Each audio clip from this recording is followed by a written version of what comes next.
दोस्तों, मुझे पता है आप सब लॉकडाउन में बोर हो रहे हैं, तो मैं आपकी बोरियत दूर करने के लिए लाया हूँ hello app, India's leading social media platform. Hello app पे आपको मिलेंगे trending news, funny, educational, cooking, dance और भी बहुत सारे वीडियोस। इसके अलावा latest updates of your favourite celebrities. तो देर किस बात की है, अभी डाउनलोड करो हेलो ऐप और करें अपनी बोरियत का खात्मा।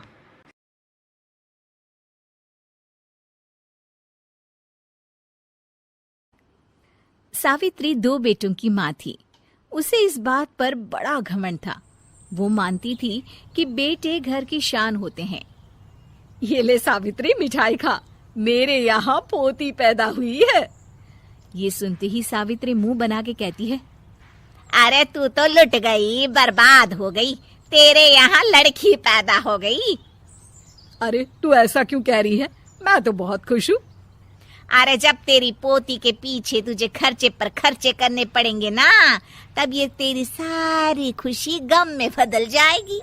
पहले लड़की की पढ़ाई लिखाई का खर्चा, फिर उसकी शादी का खर्चा। अरे आजकल की शादियाँ कितनी महंगी हो गई है। गहने बनाओ, लाखों रुपए पानी की तरह बह जाते हैं। लड़कियां तो सिर्फ खर्चा करवाने के लिए ही पैदा होती हैं। इस तरह लड़कियों के प्रति अपने विचार व्यक्त करते हुए सावित्री ममता को लंबा चौड़ा भाषण देके चली जाती है। अब तो आप लोग इस कहानी में सावित्री देवी का पात्र अच्छी तरह समझ ही गए होंगे। कुछ समय बाद सावित्री की बड़ी बहू भी एक लड़की को जन्म देती है। फिर क्या था, सावित्री पूरा आसमान सर पर उठा लेती है। हे भगवान, ये तू मुझसे किस जन्म का बदला ले रहा है?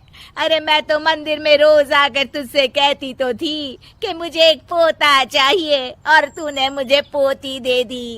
इतनी मिठाइयाँ और प्रसाद चढ़ाने का क्या फायदा हुआ? तभी सावित्री की बहू निशा कहती है, क्या माँ जी, आप भी इतनी सी बात पर नाराज हो गई हैं?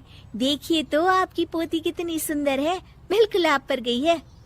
अरे चुप कर, तुझे 9 महीने इतने महंगे महंगे काजू बादाम फल फ्रूट खिलाने का फायदा क्या हुआ? मेरे तो सारे पैसे बर्बाद हो गए।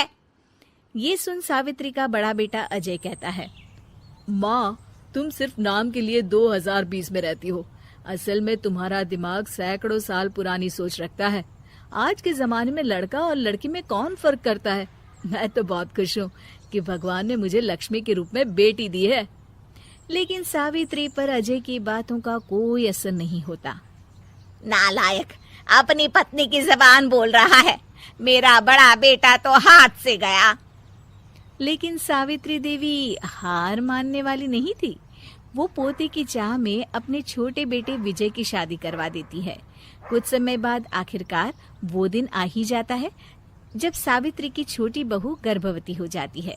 सावित्री इतनी खुश हो जाती है कि वो बच्चे के जन्म से पहले ही सारे मोहल्ले में ढिंढोरा पीटने लगती है। ये क्या सावित्री, तू तो पोते के जन्म से पहले ही मिठाई बांट रही है। पहले पोता पैदा तो होने दे, और फिर क्या पता अगर पोते की जगह पोती पैदा हो गई तो। ये सुन सावित्री चिढ़ जाती है। अरे अपनी काली जबान मत चला, मेरी मिठाई खा के मेरा ही बुरा सोच रही है। बड़ी आई, ला मेरी मिठाई वापस कर। देख लेना, इस बार मेरे यहाँ पोता पैदा होगा, पोता। लेकिन ठीक इसका उल्टा होता है। सावित्री की छोटी बहू भी एक लड़की को जन्म देती है। सावित्री फिर से रोना धोना शुरू कर देती है और अपनी छोटी बहू को कोसते हुए भला बुरा कहने लगती है। देखते ही देखते ये सावित्री की रोज की आदत हो जाती है। एक दिन उसकी इस आदत से परेशान होकर विजय अपने भाई अजय से कहता है, भैया, माँ खुद एक औरत होकर हमारी बेटियों को पसंद नहीं करती, उल्टा उन्हें रोज कोसती रहती है। मुझे माँ की यह आदत बिल्कुल पसंद नहीं आती। अरे तू ठीक कहता है, मैं भी अब माँ से तंग आ गया हूँ। अच्छा, तो अब तुम दोनों इस तरह पीठ पीछे मेरी बुराई भी करने लग गए हो? नहीं माँ, हम चाहते हैं कि घर में शांति बनी रहे। हमें हमारी बेटियाँ बहुत प्यारी है। मैं नहीं चाहता कि वह तुम्हारे ताने सुन सुन कर बड़ी हो, और इसीलिए हम दोनों ये घर छोड़कर चले जाएंगे। हाँ माँ, मैं भैया की बात से सहमत हूँ। जब तुम इस घर में अकेली रहोगी तब तुम्हें अपनों की कीमत का एहसास होगा।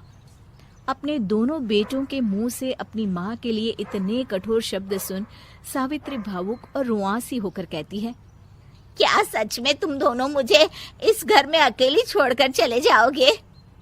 हाँ माँ। हाँ माँ, अब पानी सर के ऊपर जा चुका है। मैं तुम दोनों के बिना नहीं रह सकती।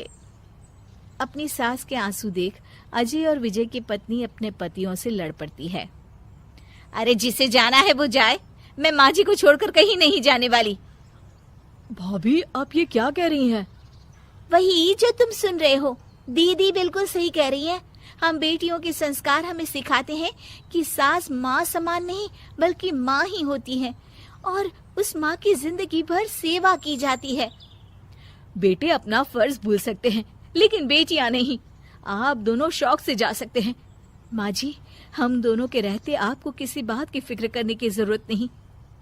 फिर क्या था, सावित्री के ऊपर छाए बेटों के घमंड के बादल उसकी बेटी स्वरूप बहुओं के तेज के आगे आंसू के रूप में परिवर्तित होकर सावित्री की आंखों से बहने लगते हैं और वो उन दोनों को गले लगा लेती है।